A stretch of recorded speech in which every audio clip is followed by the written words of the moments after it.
আমাদের ক্যাম্পিং ট্যুরের খাবার দাবার সবকিছু রেডি হচ্ছে। শুকনো যা যা খাবার লাগবে সেই শুকনো খাবার দাবারের আয়োজন চলছে।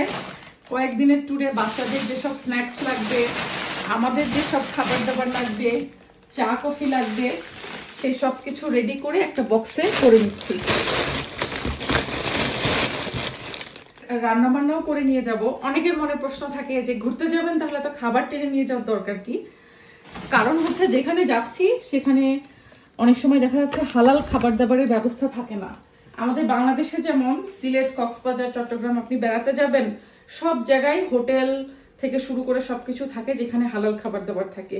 বাট ইউকেতে মুসলমানদের কিন্তু এটা একটা সমস্যা, হালাল খাবার দাবার থাকে না, যা থাকে ফিশ অ্যান্ড চিপস।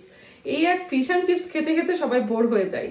এই জন্য আমরা যেটা করি, বাসা থেকে আমাদের হালাল খাবার দাবার নিয়ে যাই। আর এইসব গ্রোসারি জিনিসপত্রগুলো যদি হাতের কাছে না থাকে ইনকেস, এই জন্য সতর্কতা বশত আমরা বাসা থেকেই নিয়ে যাওয়ার চেষ্টা করি। তো এই তো আমাদের ক্যাম্পিং এর টুকটাক গোছগাছ আপনাদের সাথে শেয়ার করলাম, আর ক্যাম্পিং এর পুরো ভিডিও তো আসছেই।